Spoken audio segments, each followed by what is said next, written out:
Good morning, America. This is Channel 7 News, and here we are with a special broadcast on the 100 Years' War. We are live from Period 1 News. Next is a special on the 100 Years' War, including an exclusive interview with Henry V and Charles VII. The last direct Capetian king was Charles IV, who died in 1328 before the war. The King of England claimed the crown of France. The French kings were the most powerful state in Western Europe, which led to them having an advantage over the English kingdom. After a disagreement between Pope Boniface VIII and King Philip VI on who should have power over local bishops, King Philip took one of the Pope's prisoners, but he soon escaped and died after. When a new Pope was elected, the cardinals actually regretted their decision in electing a new Pope. Eventually, a third Pope came into the mix, and all three of them resigned. The 100 Years' War was a conflict between France and England. They fought against each other from 1337 to 1453. In fact, the 100 Years' War is not 100 years long. It's actually 116 years long. Now, expert in medieval technology, John Smith, will tell us about the weaponry in the war. Well, it's just a bit of a bow and arrow, isn't it? It's a kind of longbow, they call it these days. Some of the advantages of the longbow are its ability to shoot a very far distance, extremely fast speed as well. Its arrows possess the ability to pierce the armor of a knight in shining armor, making it an extremely formidable weapon in warfare. As you can see, fighting around with a lance could prove dangerous at times. Let's watch that again.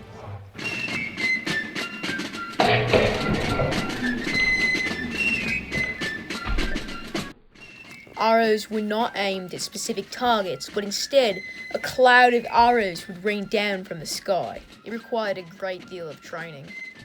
As you can see, a longbow would normally span a distance of about 6.5 feet. Originally invented by the Welsh, the British adopted it for warfare. Traditional longbows were constructed from yew wood, which was dried for 1 to 2 years. The bows are slowly being worked into shape over time, and it truly is a painstaking process.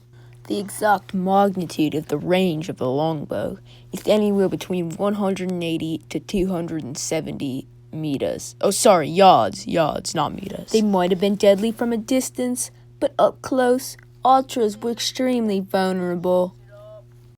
Bill, that pretty much sums it up.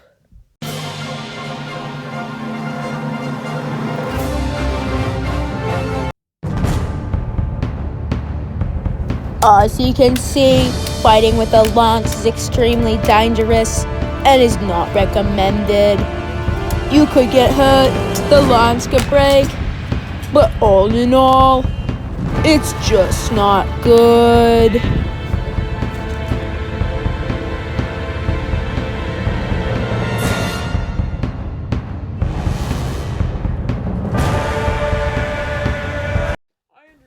We now continue with our interview. Let's hear what Henry himself had to say about this. It is said by Britannica.com that you continued the investor controversy that your father had started. However, you asserted your throne by holding your father prisoner, forcing him to abdicate, and allying yourself with the Pope. Could you explain this contradiction for the viewers at home? Most certainly. You see, although I agreed with my father that the Pope was simple rubbish at the game, and that he shan't be involved in matters of state, I also... How do I put this? His parenting was simply dreadful. Always running amok, doing things that were so bloody annoying. I remember this one thing he was doing one time that I was not very fond of. Living, yes, that's what it was. I hated it when he lived. Ah, I see. You really wanted that throne, huh? Yes, of course, yes. Wouldn't the Pope have told you otherwise? I mean, the 10 Commandments do say honor thy father, correct? You bloody devil. I know, I was always a man of the church and so forth, if you catch my drift, but no, that is entirely beside the point. And how would you describe your military tactics? Our military tactics are some of the finest in Europe. We are very dependent on our archers, and staying from a distance and shooting from above is our main move. I cannot disclose too much, because it could aid our opponents in battle, but I will tell you that. Come back after a short commercial break to hear the other side of the story. Are you sick of politicians nowadays not following their promises? Well, if so, vote King Edward I. He has prior experience as King of England, and the Scots have even asked him to rule over them while they sort out a succession crisis. Haha, isn't that just fantastic? Yet another plus to Edward's reign will be his heir, Edward II, who will take over when he dies on... Wait, he dies on February 25th? You'll be happy to have this warrior, scholar, and devilishly good-looking man on your side in the Crusades.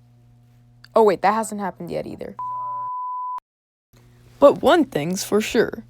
The criminal laws, property laws, administrative reforms, and battles that he goes into will be important for centuries to come.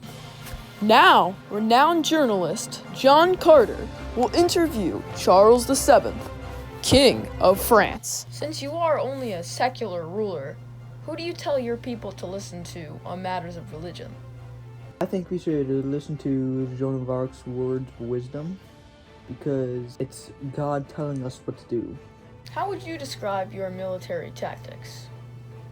My military tactics are pristine. I believe that horsemanship and chivalry are the most important in a man's soul, and a man is nothing without its horse. I wanted to know what your thoughts were on your rival, King Henry V. I don't think that you should listen to anything the English king has to say. I think his hair should fall out and become bald like his grandfather. There you have it, folks, and thanks for watching. All sets sold separately. Period 1 news brought to viewers like you. Publications could not be possible. Blah blah blah blah blah blah blah blah blah. Hello, everybody. Hope you enjoyed the news documentary that we have for you there. But we know that Charles has very poor English. He does hate the English people after all, and he tells us that he refuses to learn the language properly. So we just wanted to make this PowerPoint to fill in any gaps on your knowledge of the 100 Years' War that you might have. So yes, this will just be a supplement and will be a very brief PowerPoint. This is not our entire presentation. Most of the information we already told to you in the video. This woman right here is Joan of Arc.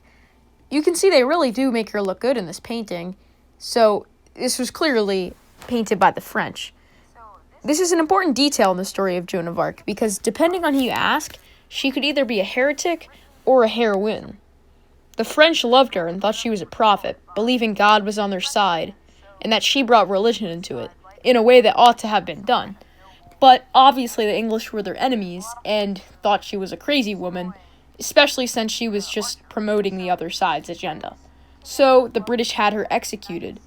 But this was only after they captured her, which was also only after France had taken back much of their ground that they had from the beginning of the war.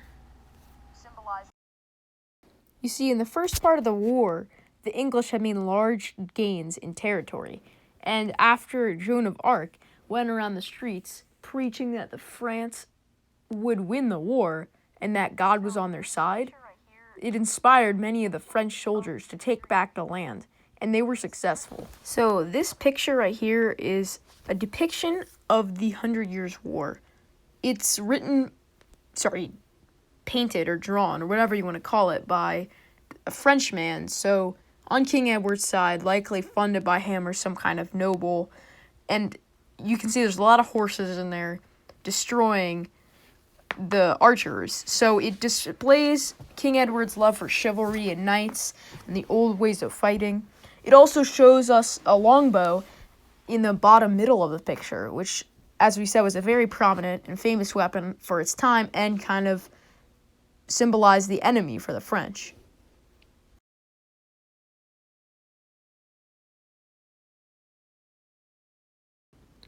Here's some paintings of Charles VII. He had a so-so childhood. His mother spoiled him greatly. However, his father was kind of a lunatic and had many violent outbreaks of insanity. In May 1413, the people of Paris rioted and invaded the Hotel St. Paul where he lived. But other than this one incident, he was pretty much a beloved ruler.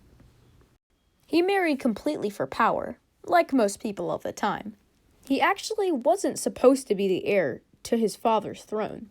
In April 1417, Charles became Dauphin, or heir to the throne. He was only 14 years old. Charles VII's reign was one of the most important in the history of the French monarchy. Sadly, though, we can't say it was the most successful. Due to the war, France had lost the economic prosperity and commercial importance that it held beforehand. The most powerful nobles had become almost completely independent during long partisan struggles of the 100 Years' War. Charles was able to begin the work of reunifying the kingdom by rallying the people's loyalty to himself as the legitimate heir of the throne. He went on to introduce new financial and military reforms that strengthened the revived power of the monarchy. His most common criticism was that he was apathetic, but who knows, perhaps this made him that much better of a ruler. Like his cousin of Burgundy, he was very pleasure-loving, especially toward the end of his life. He also patronized the arts, surrounding himself with men of letters and intellectuals. And here's our sources.